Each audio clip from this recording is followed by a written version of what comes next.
Un millionnaire est allé faire sa lessive à 2 heures du matin et a trouvé un enfant recroquevillé comme s'il avait été abandonné, endormi entre les machines vrombissantes. Il ne l'a pas réveillé, ne l'a pas touché. Il a simplement laissé quelque chose derrière lui, et personne n'aurait pu deviner que ce simple geste allait sauver une vie et ébranler une ville entière. Avant de commencer l'histoire, n'oubliez pas de laisser un like et de vous abonner à la chaîne pour voir plus d'histoires comme celle-ci. La ville, à 2 heures du matin, est empreinte d'un silence que tout le monde ne peut supporter. Ce n'est pas un silence doux, mais celui qui fait résonner les battements de votre cœur dans votre poitrine. Dans une rue déserte, un VUS argenté glissait lentement le long d'une rangée de lampadaires, projetant des halos jaunes pâles. Il s'est arrêté devant la laverie automatique Linden Wash & Dry, juste à côté d'une supérette fermée depuis des heures. Graham Callahan a coupé le moteur, a retiré les clés du contact et a expiré. Ses mains étaient froides malgré le chauffage qui soufflait encore.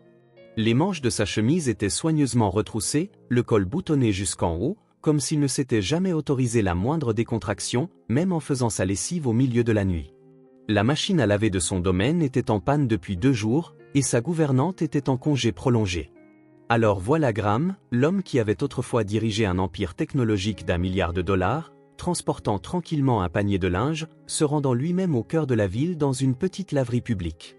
Non pas parce qu'il ne pouvait pas se payer de l'aide, ni parce qu'il n'avait pas d'autre option, mais parce qu'il avait besoin de silence, et les endroits les plus silencieux sont ceux où personne ne connaît votre nom.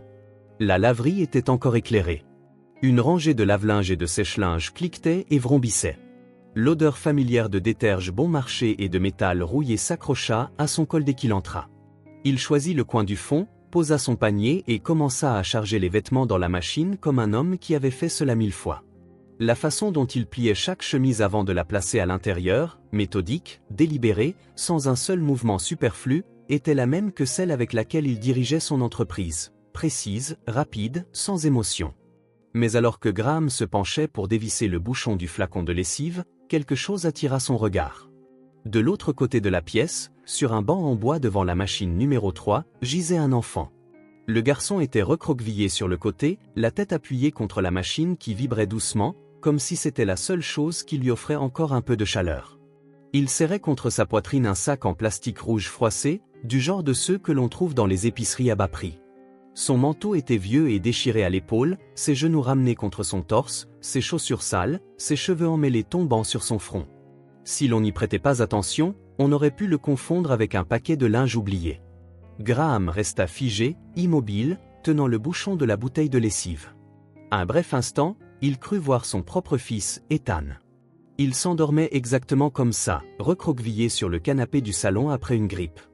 Mais Ethan n'était plus là. Cela faisait 4 ans, et c'était un autre garçon. Graham regarda autour de lui. Aucun autre adulte dans la laverie, aucun bruit de voiture s'arrêtant à l'extérieur, aucun client passant pour vérifier ses machines. Juste le bourdonnement des lave-linges et son propre cœur qui ralentissait. Il fit un pas en avant, prudent, sans se précipiter. Dans son esprit, il passa en revue les possibilités. Un enfant perdu, endormi en attendant sa mère, une famille sans abri, un abandon. Il se pencha légèrement et appela « Eh, mon petit !» Aucune réponse. Il essaya de nouveau, plus doucement cette fois. Toujours aucun mouvement de l'enfant. Graham s'agenouilla. Il ne toucha pas le garçon, il se contenta de regarder de plus près. La petite main agrippait un sac rouge, non pas comme quelqu'un qui tient bien, mais plutôt un souvenir. Le sac était couvert de couches de ruban adhésif. Un coin était légèrement ouvert, laissant entrevoir quelques vêtements soigneusement pliés, un animal en peluche en lambeaux et une photographie pliée en 2. Graham ne fouilla pas. Il n'était pas du genre à s'immiscer, surtout pas dans la vie d'un enfant endormi, recroquevillé dans une laverie. Il se releva, recula de quelques pas. « Ça ne me regarde pas », se dit-il. Il s'était répété cela de nombreuses fois depuis la mort d'Ethan. « Ne t'implique pas. Ne sauve personne. Ne te brise pas à nouveau. » Mais les yeux du garçon, même fermés, le retinrent sur place. Graham retourna à sa machine, versa la lessive, appuya sur le bouton. C'était fait. Mais il ne partit pas. Il sortit un sandwich de la poche de son manteau, celui qu'il avait apporté pour manger en attendant la fin de sa lessive.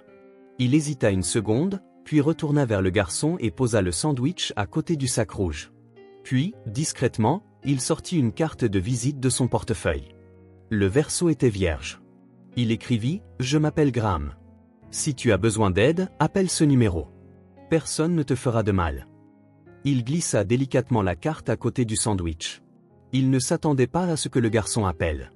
Il espérait juste qu'à son réveil, l'enfant saurait que quelqu'un s'était arrêté, que quelqu'un l'avait vu. En sortant de la laverie, Graham jeta un dernier regard en arrière. Le garçon n'avait toujours pas bougé. Mais le sac rouge, il l'avait rapproché un peu plus de sa poitrine. Et Graham ne se doutait pas qu'en ce seul instant d'hésitation, il venait de changer la vie de ce garçon pour toujours. 3 jours plus tard, Graham Callahan conduisait sur Maple Avenue par habitude. C'était un samedi matin, une fine bruine tombait du ciel, silencieuse mais du genre à transpercer même un épais pull de laine. Il n'avait aucun projet particulier, ou plutôt, il s'était délibérément arrangé pour n'en avoir aucun. Depuis cette nuit à la laverie, le sac rouge et l'enfant recroquevillé près des machines l'avaient hanté dans son sommeil 2 nuits de suite. Pas des cauchemars, juste une scène qui se rejouait en boucle jusqu'à l'obséder, l'enfant immobile et Graham s'éloignant, de plus en plus loin, jusqu'à disparaître complètement. Il s'arrêta en apercevant le panneau délavé du centre communautaire de West Haven, où il avait autrefois aidé à financer la rénovation du système électrique quelques années plus tôt. À proximité, une file de personnes se tenait en rangs ordonnés sous un auvent en tôle, attendant le petit déjeuner gratuit. La plupart étaient sans abri, quelques-uns étaient des ouvriers au chômage, certaines étaient de jeunes femmes serrant des bébés emmitouflés dans de fines couvertures. Et puis il vit le garçon. 7e dans la file, serrant contre lui ce même sac en plastique rouge, maintenant déchiré sur le bord. Son manteau était trop usé pour le protéger de la pluie, ses cheveux mouillés et collés sur son front. Le garçon se tenait parfaitement immobile, ne demandant rien, ne parlant pas, juste là, comme une silhouette figée au milieu d'une mer d'agitation. Graham sortit lentement de la voiture. Il n'ouvrit pas de parapluie, la pluie tombait légèrement sur ses cheveux, mais le froid ne suffisait pas à l'arrêter. Il se dirigea vers la file, s'arrêtant à quelques mètres du garçon. Pas de téléphone à la main, pas de mots, juste l'observation. Et puis le garçon leva les yeux. Son regard croisa celui de Graham pendant une seule seconde, mais cette seconde fut suffisante. Assez pour que Graham sache que le garçon le reconnaissait. Non pas comme on reconnaît un vieil ami, mais comme un enfant qui, doutant du monde entier, se souviendrait peut-être encore de quelqu'un qui avait un jour laissé derrière lui un morceau de pain et une carte de visite. Ce regard, Graham n'avait rien vu de tel depuis la dernière nuit où Ethan reposait aux soins intensifs. C'était le regard d'un enfant qui ne fait confiance à personne, mais qui espère encore que quelque chose, n'importe quoi, pourrait arriver. Et ce même regard, en un instant, se mua en peur.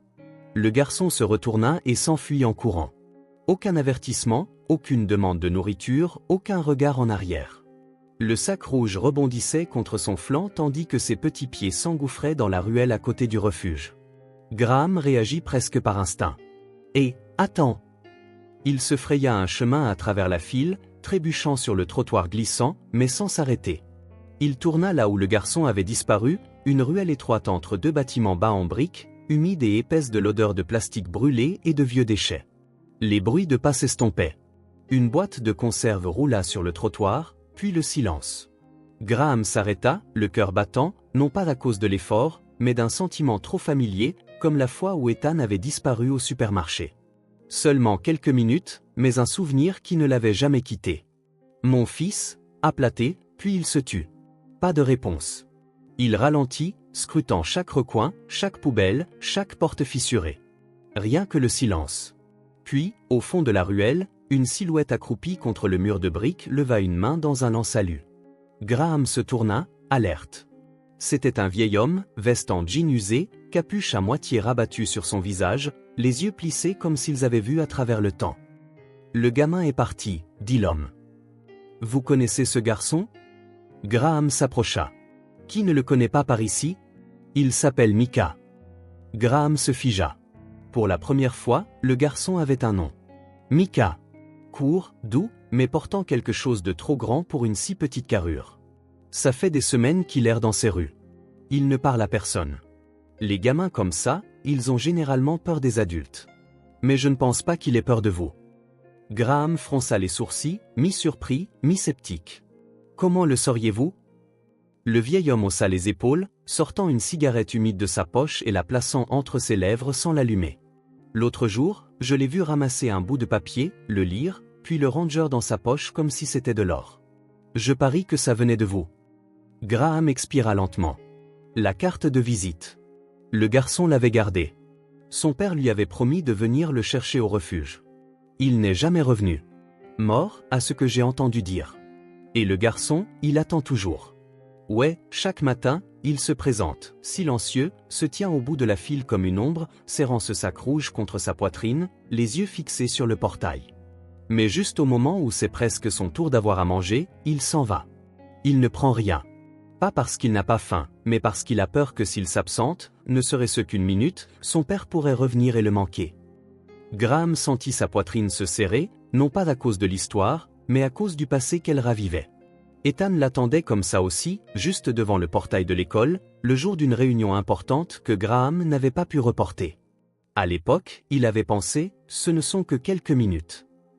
Mais ces quelques minutes sont maintenant éternelles. Micah, répéta Graham, comme pour attacher le nom à un souvenir. Le vieil homme hocha la tête et se leva. Si vous vous souciez vraiment de lui, arrêtez de le pourchasser. Un gamin comme ça ne fait confiance qu'à ceux qui ne le bousculent pas. Je ne le bouscule pas, dit doucement Graham. Je veux juste réparer les choses. Le vieil homme eut un petit rire sec et amer, puis se tourna pour partir. C'est tard. Mais qui sait, peut-être qu'il y a encore un enfant qui attend, celui qui ne sait tout simplement pas comment demander. De retour à sa voiture, Graham resta longtemps sous la pluie avant d'ouvrir la portière. De l'autre côté de la rue, la file était toujours longue, le petit déjeuner de charité continuait, mais cette 7e place vide, où se tenait Micah, ressemblait à une fissure dans l'indifférence quotidienne de la ville. Graham ne savait pas ce qu'il faisait, mais il savait une chose, si ce garçon n'était pas là demain matin, il ne se le pardonnerait jamais. Il se mit à pleuvoir à verse juste avant minuit. Graham Callahan n'activa pas les essuie-glaces. Il resta assis, immobile dans sa voiture, laissant les traînées de pluie glisser sur la vitre comme des traces de sang maculé. Il n'avait pas pu se concentrer de la journée, avait manqué toutes ses réunions, incapable de lire une seule ligne d'un rapport. Un nom tournait en boucle dans son esprit, Micah. Et cette image du garçon, debout dans la file des pauvres, puis s'enfuyant comme si Graham était quelqu'un qui pouvait l'effacer de la surface de la terre. Il n'avait plus le choix. Graham ne pouvait plus se contenter de regarder de loin. Ce soir, il devait savoir où Micah vivait, et comment.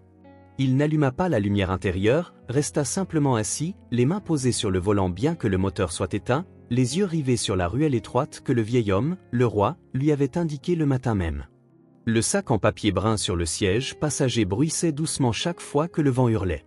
À l'intérieur se trouvait un oreiller de cou moelleux, une couverture polaire propre, une bouteille de sirop pour la toux et un petit sachet de biscuits à l'avoine fourré au beurre de cacahuète, ce qu'Ethan adorait. Graham ne savait pas ce que Micah aimait, mais il savait qu'un enfant dormant dehors en novembre aurait besoin de ces choses. Il prit la lampe de poche, ouvrit la portière, sans se presser. Sous ses pieds, le sol était détrempé. Des déchets et des feuilles en décomposition collaient aux semelles de ses chaussures en cuir. Il ne portait pas l'un de ses manteaux sur mesure habituelle, il avait enfilé une vieille veste militaire de l'époque où il était stagiaire à l'université. Au moins, cela lui donnait l'air moins étranger. Au fond de la ruelle, après une pile de bennes à ferraille, Graham s'arrêta devant un vieux conteneur de transport, rouillé à la base, oublié depuis longtemps par une société de livraison. La porte n'était pas verrouillée. Une bâche en plastique bleu avait été tendue de manière lâche sur l'entrée, lestée au bas par quelques briques. Il se pencha et souleva doucement la bâche. Dans le faible faisceau de la lampe de poche, Micah dormait. Le garçon était recroquevillé sur le côté, le dos appuyé contre une pile de cartons aplatis, avec des couches de vieux tissus sous lui. Le sac à dos rouge était toujours serré contre sa poitrine, comme si le lâcher signifiait abandonner tout ce qui lui restait au monde. La poussière s'accrochait à ses joues, ses cheveux étaient en désordre et ses petites mains égratignées. Ses lèvres tremblaient légèrement, comme s'il était prisonnier d'un rêve. Graham déglutit difficilement. Il se revit à cet instant, non pas l'homme qu'il était maintenant, mais celui d'il y a 4 ans, assis au chevet d'Ethan à l'hôpital, impuissant alors que le corps du garçon se refroidissait sous les perfusions. Il n'avait pas pu garder son fils en vie, mais maintenant, il se tenait devant un autre enfant, vivant et oublié. Graham posa silencieusement le sac de provisions à côté du conteneur.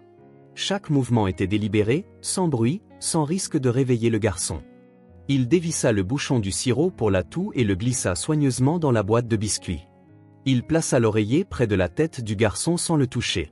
Il n'était pas médecin, il n'était pas de sa famille, il n'était pas un sauveur. Il était juste un homme qui avait un jour laissé la chose la plus importante lui glisser entre les doigts. Avant de partir, Graham se pencha et regarda Micah un long moment.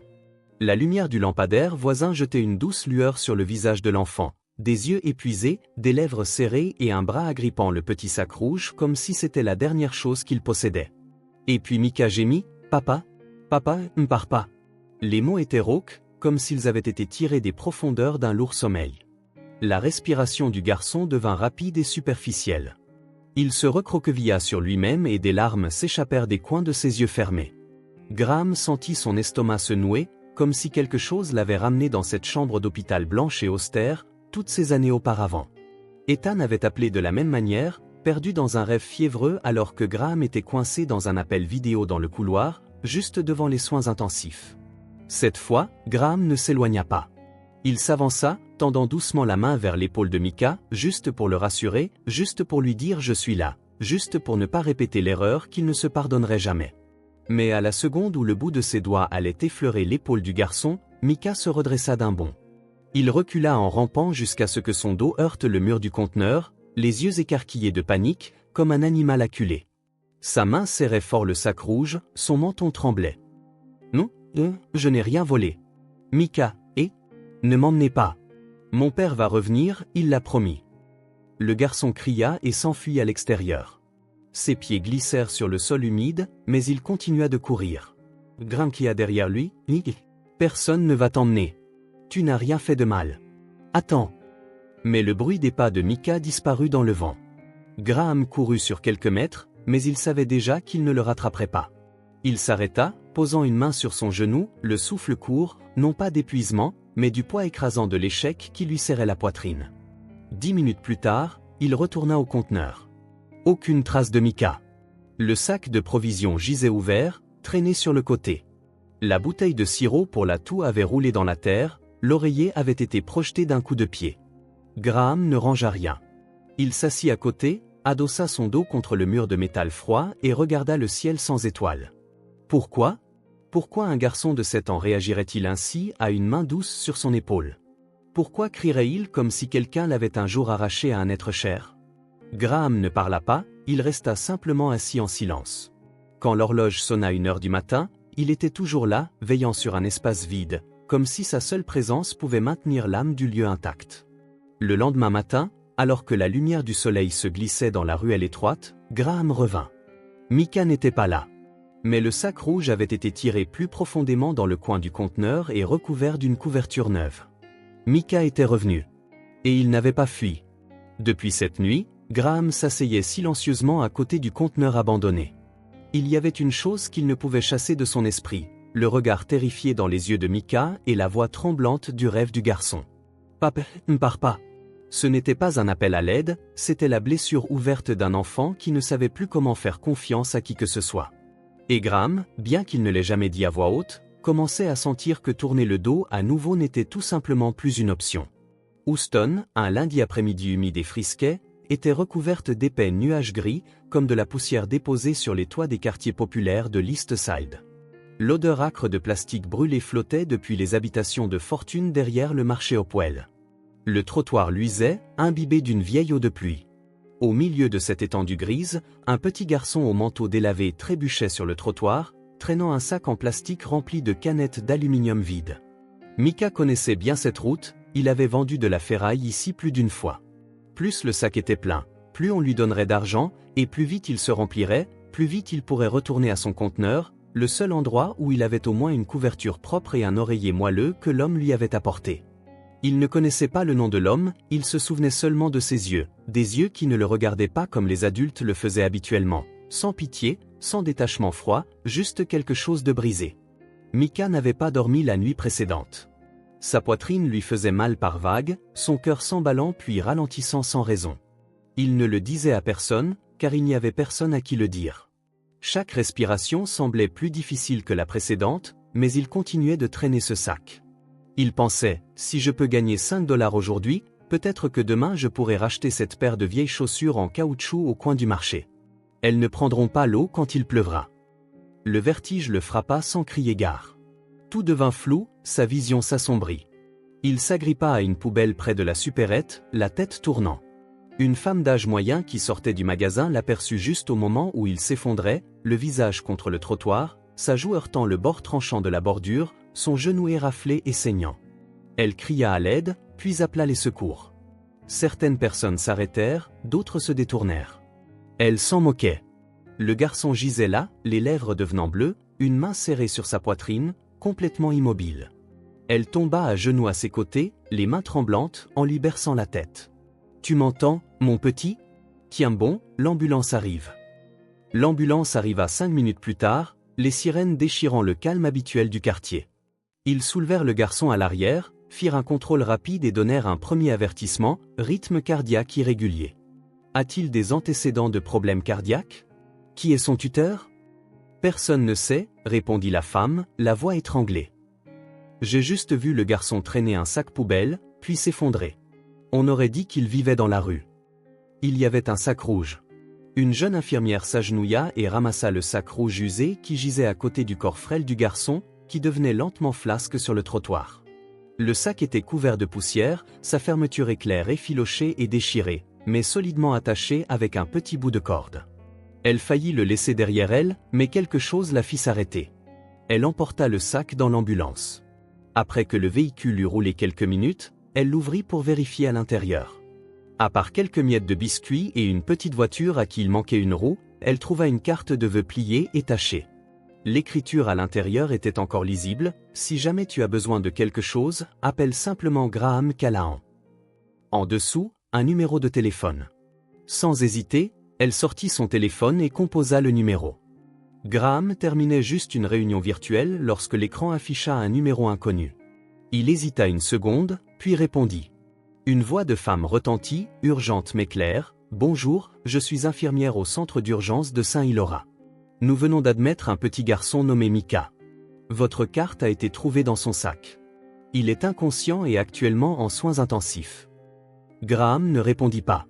Il était déjà sur ses pieds, attrapant son manteau et sortant de la pièce en trombe, comme si le temps lui-même s'échappait, battement par battement.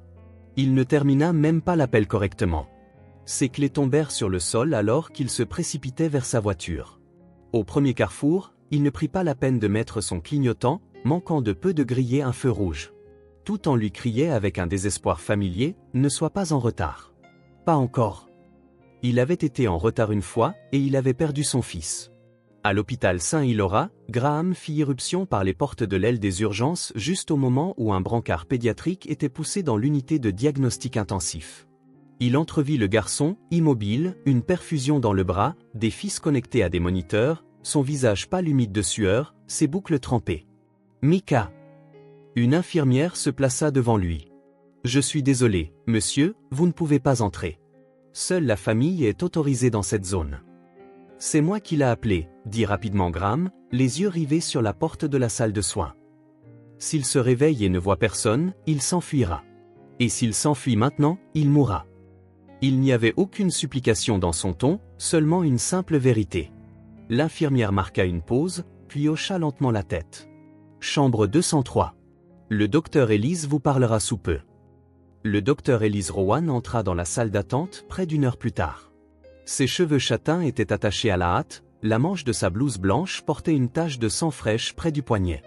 Elle regarda Graham un instant avant d'ouvrir le dossier. « Quel est le nom du garçon ? » « Mika. Je n'ai pas de nom de famille. Je ne sais pas s'il a des papiers. Je sais juste qu'il a besoin d'être sauvé. » Elle hocha la tête, puis commença à lire lentement, ligne par ligne.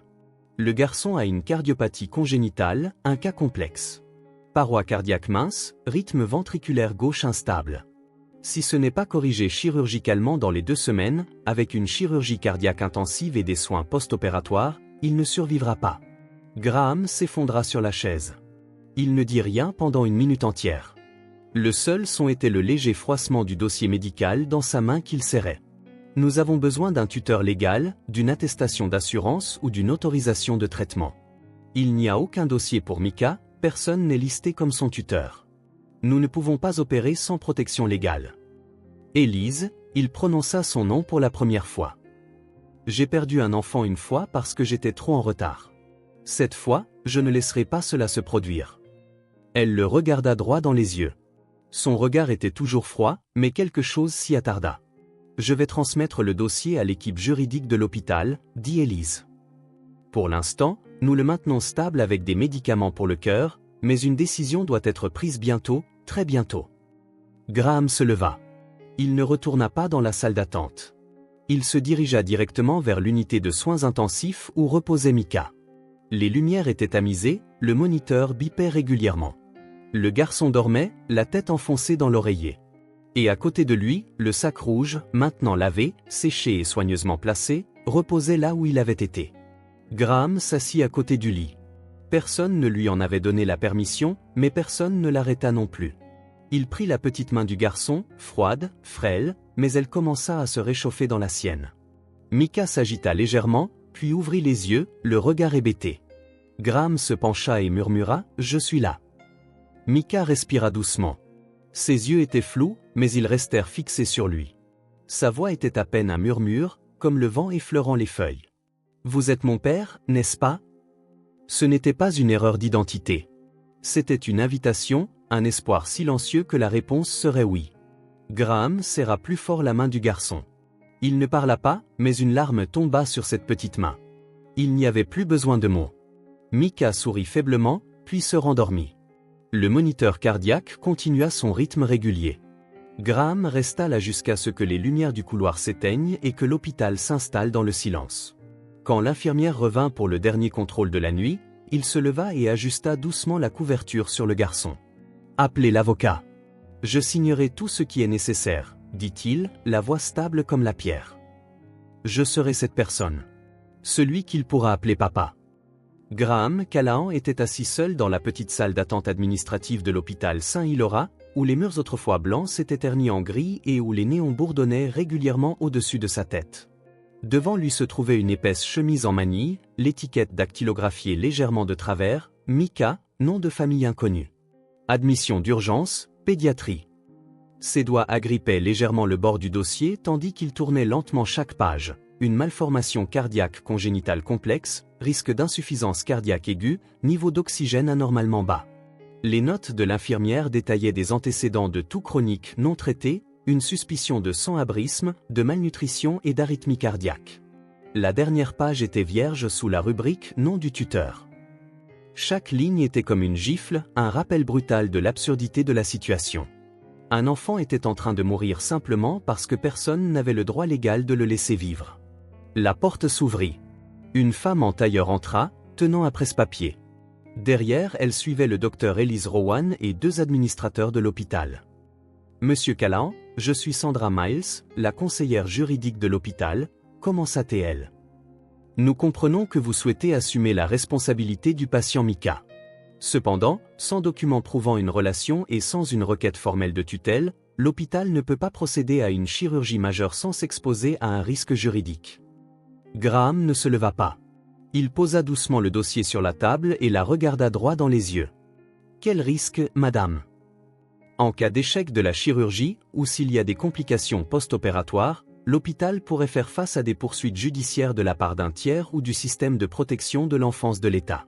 S'il n'y a pas de tuteur légalement reconnu, nous devons vérifier les liens familiaux, effectuer des tests ADN si nécessaire et attendre l'autorisation du tribunal. » Graham l'interrompit, la voix calme mais lourde comme de l'acier froid heurtant le sol. « Le garçon ne survivra pas aussi longtemps. » Élise, qui était restée silencieuse jusqu'à présent, se tourna pour regarder Graham.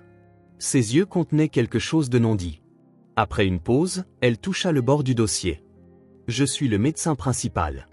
Je confirme que si Mika ne subit pas de chirurgie dans les 10 prochains jours, il ne s'en sortira pas. » Sandra hocha la tête, mais son expression resta inchangée. « Nous avons besoin d'un tuteur légalement reconnu. Un tribunal peut examiner une requête d'urgence, mais cela prend généralement 5 à 7 jours ouvrables. Et monsieur Callahan, êtes-vous sûr de vouloir faire cela ?» Graham serra le poing. Pour la première fois depuis des années, il ne ressentit aucun besoin de demander l'avis de quiconque, aucun besoin de peser les vieilles blessures contre les nouvelles décisions. Il se leva, non par colère, non pour le drame, juste comme un homme qui avait accepté son destin. « Je prendrai le garçon comme mon fils légal, aujourd'hui même. Je le mettrai sur mon assurance. Si nécessaire, je signerai une décharge de responsabilité médicale complète. » Et si quelqu'un ici hésite encore, j'appellerai la presse tout de suite. Je ferai savoir à cette ville entière qu'on a refusé à un enfant son droit de vivre parce qu'il n'avait pas le bon tampon. » L'air dans la pièce s'épaissit. Élise fit lentement tourner le stylo dans sa main, puis leva les yeux, son regard se posant sur Graham. Elle hocha la tête. « Je vous soutiendrai si on en arrive là. Je signerai ce dossier en tant que médecin traitant, confirmant que l'urgence médicale justifie une intervention immédiate dès que quelqu'un accepte la responsabilité. » Sandra ouvrit la bouche comme pour parler, mais ne dit rien. Elle griffonna rapidement quelques lignes sur son presse-papier, les yeux toujours baissés. Et quand elle posa le stylo, il ne restait plus le moindre doute dans la pièce sur ce qui était en train de se passer. Cette nuit-là, alors qu'une légère pluie tombait, Graham retourna à son appartement. La cheminée resta éteinte, la cuisine silencieuse et froide. Il se tenait à son bureau, où le téléphone fixe, inutilisé depuis la mort d'Ethan, prenait la poussière. Il le décrocha et composa un numéro. La ligne fut prise après 3 sonneries. Une voix d'homme, lente, légèrement rauque. Ben Whittaker à l'appareil. Graham ne perdit pas de temps. « J'ai besoin que tu déposes une requête d'urgence pour une tutelle temporaire. Le nom du garçon est Micah, pas de nom de famille. Hôpital Saint-Hylora. Je t'enverrai tous les dossiers médicaux par email. Nous allons au tribunal demain matin. » Whittaker marqua une pause de quelques secondes, puis demanda, sans jugement, « Tu es sûr de ça ?» Graham regarda par la fenêtre, où les lumières de la ville se brouillaient sous la pluie et où le flash rouge d'une ambulance lointaine clignotait comme une blessure. « J'ai perdu un enfant une fois, Ben. Cette fois, je ne laisserai pas l'histoire se répéter. » La pluie s'abattait sur Houston. Les fenêtres de l'hôpital Saint-Hylora étaient embuées de condensation et les lumières des urgences du rez-de-chaussée se reflétaient vers le haut, comme une lueur rouge s'échappant de la poitrine de quelqu'un qui saignait lentement. À l'intérieur, le service de chirurgie du 3e étage était aussi silencieux qu'une cérémonie funéraire qui n'avait pas encore commencé. Les plafonniers étaient durs, mais personne ne parlait.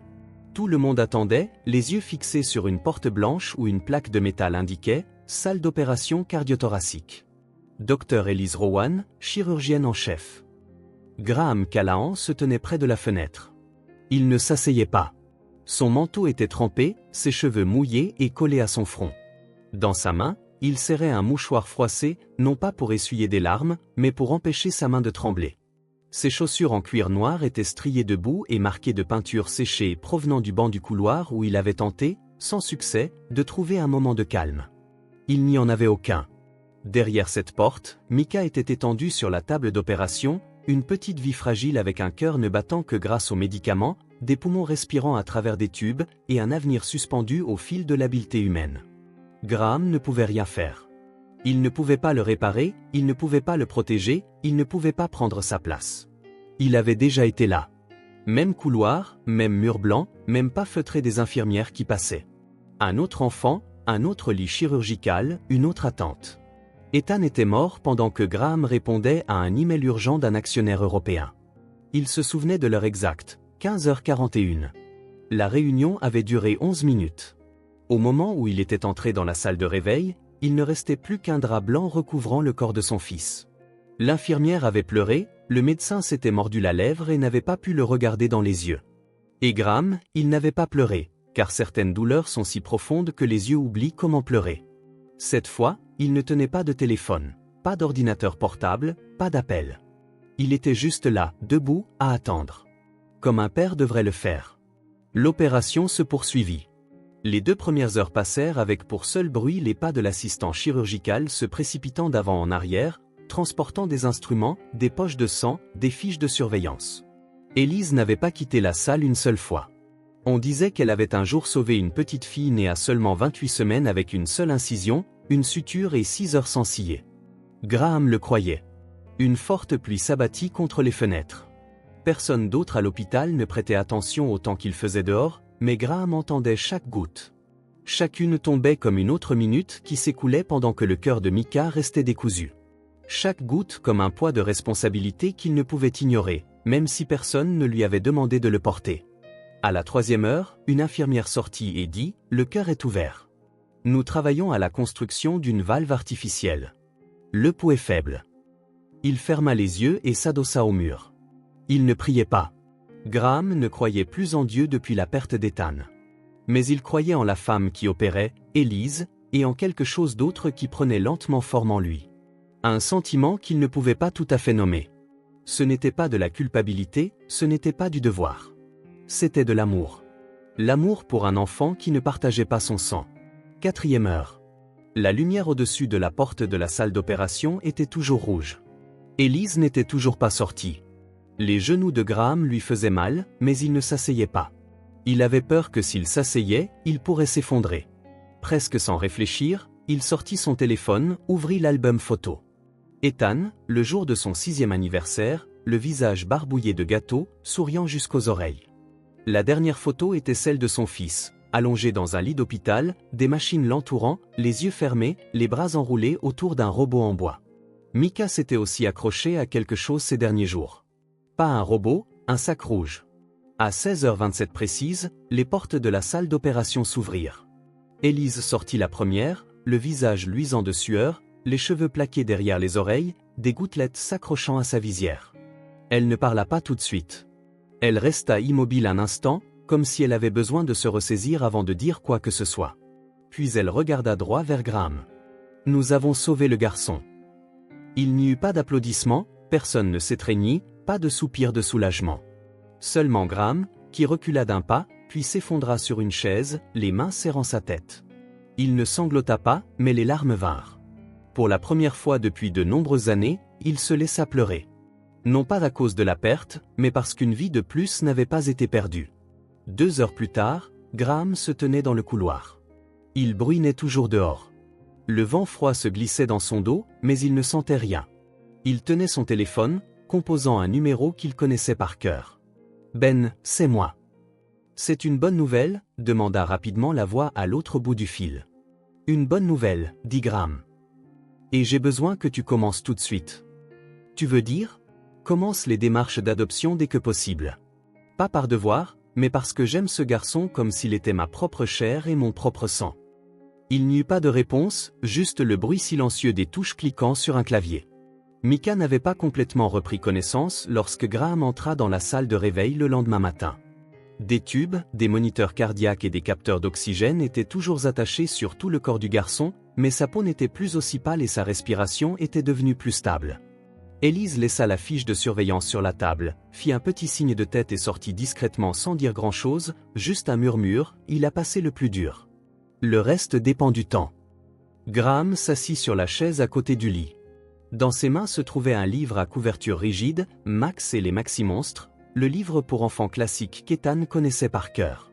Graham ne savait pas si Micah aimait même les livres, mais ce n'était pas pour ça qu'il était là. Il était là pour rester. Sans parler, sans toucher, sans demander au garçon de faire quoi que ce soit. Il lisait doucement, juste assez pour que sa voix remplisse la pièce blanche et stérile.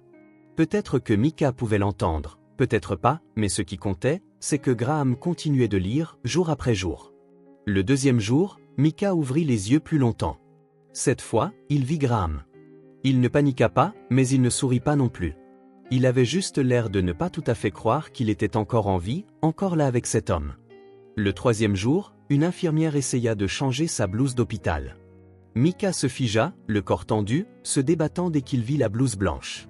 Sa bouche ne fit aucun bruit, mais ses mains repoussèrent, comme si quelqu'un l'avait un jour maintenu de force en portant ce même type de tissu. Graham entra. L'infirmière recula. Il s'assit, posa sa main sur la barrière du lit, sans jamais toucher le garçon. « Je déteste les blouses blanches aussi, » dit-il doucement, sans attendre de réaction. Surtout celles qui n'ont pas un pli. On dirait des scalpels avec des jambes. Micah ne répondit pas, mais son corps se détendit, juste un peu. Le 4e jour, Graham laissa une petite figurine en bois sur la table, un robot sculpté à la main, d'environ 7 cm de haut, avec une tête carrée et des bras ronds, exactement comme celui qu'Ethan serrait chaque nuit dans son sommeil. Graham ne dit rien, il le laissa simplement là. Mais quand il revint ce soir-là, le robot n'était plus sur la table. Il était dans la main de Micah, reposant doucement dans sa petite paume, non pas agrippé fermement, mais tenu juste assez pour savoir que le garçon avait choisi de le garder avec lui. Le 5e jour, Graham lisait à haute voix comme d'habitude, mais cette fois, alors qu'il tournait à la page 7, une voix douce et brisée murmura « Ton fils, il aimait les robots, comme moi. » La question était comme un fil fragile tendu directement du lit d'hôpital au cœur de l'homme assis à côté. Sans surprise ni hésitation, Graham s'arrêta, ferma le livre et sourit. Un sourire doux, comme le soleil du matin se glissant enfin par la fenêtre. Ouais. Il les aimait tellement qu'une fois, il a fourré un sèche-cheveux dans une boîte en carton, y a collé 2 pales de ventilateur et a appelé ça son invention de robot volant. Puis il a fait sauter les plombs de tout l'étage. Micah laissa échapper un rire, doux, à peine audible, mais c'était le premier vrai rire qu'il faisait depuis le début de cette histoire. Un rire qui n'était pas forcé, qui n'avait pas besoin d'être fort. C'était simplement une façon de dire merci. Graham hocha légèrement la tête, montrant peu d'émotion sur son visage, mais à l'intérieur, quelque chose s'épanouissait tranquillement, chaud comme la lueur d'un poêle au début de l'hiver. Il reprit la parole, plus lentement cette fois. Il m'a dit un jour qu'il aurait aimé avoir un petit frère. Pas pour jouer, mais pour l'aider à aller aux toilettes la nuit. Il avait peur des fantômes. Micah rit plus clairement, sa main se resserrant autour du robot en bois. Peut-être, dit doucement Graham, le regard perdu au loin, que ce souhait est enfin en train de se réaliser. Le garçon ne répondit pas, mais le lent et doux hochement de tête fut suffisant. Une semaine après l'opération, Micah fut transféré dans l'aile de convalescence intensive. L'hôpital avait accepté de laisser Graham s'occuper de lui en tant que tuteur temporaire pendant que les documents d'adoption officiels de Ben Whittaker se frayaient un chemin jusqu'au tribunal. Graham retourna à son appartement, un loft spacieux de 200 mètres carrés qui semblait toujours vide. C'était l'endroit où les affaires d'Ethan étaient conservées. Depuis le décès de son fils, Graham n'avait rien touché. Les robots en bois, la cape de super-héros, le jeu de Lego à moitié construit. Maintenant, il vida la pièce, non pas pour effacer les souvenirs, mais pour les partager. Il repeignit les murs, le gris cendre se transformant en un vert olive apaisant. Il ajouta des rideaux occultants pour adoucir la lumière du matin, une nouvelle commode, de nouveaux draps, une bibliothèque basse, une carte du monde scotchée au mur avec les mots « Où rêves-tu d'aller ?» Graham ne demanda pas à Micah ce qu'il voulait. Il prépara simplement le terrain. La veille de sa sortie, Graham s'assit près du lit d'hôpital, posant une main sur la barrière de sécurité. Il regarda Micah, qui coloriait soigneusement un robot en papier, et baissa la voix. « Micah, si tu veux, tu peux venir rester avec moi pendant un moment. Personne ne te forcera à faire quoi que ce soit, mais j'aimerais vraiment prendre soin de toi, si tu me le permets. » Micah ne répondit pas tout de suite. Il baissa les yeux vers le sac rouge sur ses genoux. Après une longue pause, il murmura, sans lever les yeux. « Mon père a promis un jour que si j'étais sage, il viendrait me chercher. Mais il n'est jamais revenu. Alors maintenant, je ne suis pas sûr de qui tient ses promesses. » Graham déglutit difficilement, puis il parla lentement, « Je ne suis pas là pour remplacer ton père. Mais si tu me le permets, je serai celui qui reste. » Micah leva les yeux. Ils étaient fatigués, mais brillants. Il hocha la tête, très doucement. « Je veux aller avec toi. » Le jour de la sortie de Micah, le temps était frais et clair, sans pluie. Il était assis dans un fauteuil roulant, tenant le sac rouge, non plus en s'y accrochant comme avant, mais simplement en le transportant. Lorsque la voiture s'arrêta devant l'immeuble, Micah leva les yeux vers la haute structure avec ses fenêtres en verre étincelantes. « C'est chez toi ?» demanda-t-il. Graham s'accroupit à côté de lui tapota légèrement le front et dit « Je pense que c'est le bon moment pour l'appeler notre maison. Tu ne crois pas ?» Micah le regarda. Pas de sourire, pas de hochement de tête, mais ses yeux ne contenaient aucune trace de peur. Pour la première fois, il entrait dans un endroit appelé « maison » sans y amener la peur. 3 semaines plus tôt, Graham avait déposé une requête auprès du département des services familiaux de l'État de New Haven pour adopter Micah. La paperasse était plus épaisse qu'il ne l'avait prévu. Chaque feuille représentait une enquête, une vérification des antécédents ou un entretien indépendant entre lui et Micah. Elise, le médecin directement en charge des soins de Micah, avait soumis un affidavit médical de 3 pages, déclarant fermement que personne n'était plus qualifié pour s'occuper du garçon que Graham Callahan.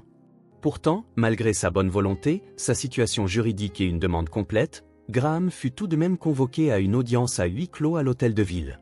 Pas de public, pas d'équipement d'enregistrement, juste Graham, son avocat, un représentant des services sociaux et Victor Hale, le conseiller juridique en chef de l'État, qui avait par 2 fois refusé la requête de Graham au motif d'un manque de preuves génétiques et d'une histoire personnelle de l'enfant peu claire. Après près d'1 heure de débat à huis clos, Graham sortit, le cœur lourd. Il ne l'avait pas rejeté catégoriquement, mais il ne l'avait pas non plus approuvé.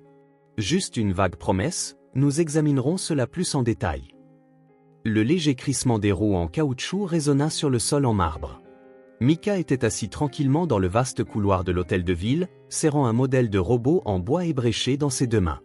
Graham s'assit à côté de lui, une main douce posée sur l'épaule du garçon, les yeux fixés sur la grande porte en bois au bout du couloir, celle dont il venait de sortir quelques minutes plus tôt. Le projet d'adoption tenait encore la chaleur de la main de son avocat, mais le cœur de Graham s'était glacé à chaque mot d'hésitation qu'il venait d'entendre. « Est-ce que Mika a mangé quelque chose ?» demanda Graham, la voix basse mais soigneusement tendre. « J'ai mangé les biscuits dans ton sac », répondit le garçon avec un petit sourire. Ses yeux étaient un peu fatigués, mais brillants. Il ne restait aucune trace de l'enfant déguenillé et sans abri, autrefois recroquevillé derrière une machine à laver. C'était une grande étape, un nouveau chapitre. Mais sur le chemin se dressait un mur nommé Victor Hale. Salle de conférence 3, 4e étage, bureau des services sociaux de l'État. Victor Hale, directeur des services de protection de l'enfance, était assis droit, de fines lunettes perchées sur son nez, la voix plate comme s'il lisait le procès-verbal d'une réunion d'actionnaires. « Monsieur Callahan », commença-t-il sans inflexion, « nous reconnaissons vos bonnes intentions. Cependant, le garçon, Mika, n'a aucune documentation légale que ce soit. Pas d'acte de naissance, pas de numéro de sécurité sociale, pas de tuteurs parentaux vérifiés. Personne ne sait d'où vient cet enfant. » L'avocat Ben Whittaker posa sa main sur la table, essayant de garder sa voix stable. Nous avons soumis tous les dossiers médicaux, la documentation de traitement, une copie signée de la requête d'adoption et une déclaration formelle du médecin traitant. Rien de tout cela n'a de poids légal, interrompit Victor. Selon la loi, pour adopter un enfant, il faut soit obtenir le consentement parental des parents biologiques, soit une déclaration d'abandon du tribunal. Ce dossier ne contient aucune de ces documentations. Il n'y a rien ici qui prouve qui a abandonné qui. Et un enfant ne peut pas témoigner en son propre nom. Graham serra fermement l'accoudoir, sa poitrine oppressée par le même type de pression qu'il avait ressenti dans une salle d'opération des années auparavant, lorsque le médecin lui avait dit « Je suis désolé, nous n'avons pas pu sauver Ethan ». Cette fois, c'était un autre enfant, une autre vie fragile, mais la différence était que cette fois, il avait encore le temps de se battre. « Élise !» Graham se leva en appelant. Le docteur Élise, qui avait personnellement opéré le cœur de Mika, entra, tenant un dossier médical détaillé ainsi que des scanners pré- et post-opératoires et un rapport chirurgical complet. « Je suis un témoin médical », dit-elle, les yeux rivés sur Victor. Cet enfant a failli mourir d'une malformation cardiaque congénitale. Personne n'est venu pour lui, personne n'a demandé de ses nouvelles. Graham a été le seul à rester à ses côtés pendant toute sa convalescence. Victor se pencha en arrière dans sa chaise et secoua la tête. « Je ne remets pas en question l'affection de M. Callahan, mais c'est la loi et je ne crée pas de précédent. » « Un précédent ?» Graham s'avança, la voix chargée d'émotion. « Et le précédent de la négligence ? D'un enfant mourant sur un trottoir parce que personne n'a osé enfreindre le protocole ?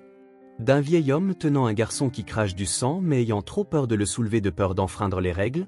C'est ce précédent que vous voulez protéger ? » La pièce tomba dans le silence. Seul le ventilateur de plafond pouvait être entendu, tournant lentement au-dessus d'eux. Victor ajusta ses lunettes et répondit froidement, « Nous examinerons cette affaire une fois que de nouvelles preuves juridiques seront présentées. D'ici là, M. Callahan n'a aucun droit légal de s'occuper de Mika ou de l'adopter. S'il insiste, il pourrait être accusé de garde illégale. » La nouvelle commença à se répandre rapidement lorsque Diana Flor, une journaliste indépendante qui avait autrefois lu les chroniques de Graham sur la guerre et la justice, publia un article intitulé « Un homme qui veut être père, stoppé parce que la bienveillance n'est pas dans la procédure ». L'article présentait une photo de Graham et Mika assis près d'une fenêtre d'hôpital, lisant ensemble. En seulement 24 heures, il a été partagé plus de 10 000 fois. Les commentaires étaient remplis de larmes, d'indignation et de soutien. C'est la première fois que je vois cet enfant sourire depuis son arrivée à l'hôpital. Nous avons construit un système pour protéger les enfants, pas pour emprisonner le cœur humain. Cet après-midi-là, dans un appartement fraîchement peint en vert olive, Graham se tenait près de la fenêtre et appela son avocat, Ben. Ils ne comprennent pas, Ben. Je ne fais pas ça pour expier quoi que ce soit. Je le fais parce que je le vois vraiment comme ma famille. Ben soupira. Je sais. Mais nous avons besoin d'une approche différente. Si le garçon a déjà visité un centre communautaire, si quelqu'un l'a vu errer seul, nous pourrions peut-être trouver un témoin qui peut confirmer qu'il a été abandonné. Graham regarda vers la chambre de Micah, la porte légèrement entr'ouverte, le léger clic des briques de Lego venant de l'intérieur. Il hocha la tête. Fais-le. Cette fois, je n'attends pas que le système se dote d'une conscience. Je vais le forcer à faire face à sa propre humanité. Lors d'une petite conférence de presse quelques jours plus tard, Graham s'adressa à un groupe de journalistes.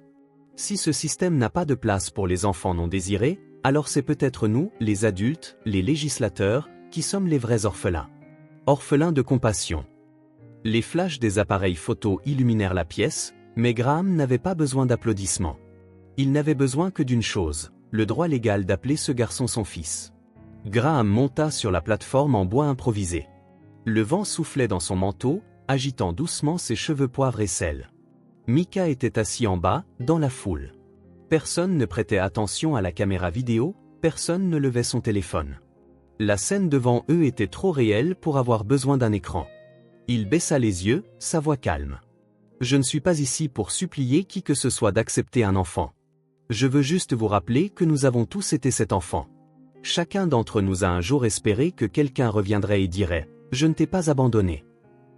Il marqua une pause, son regard se posant sur la foule.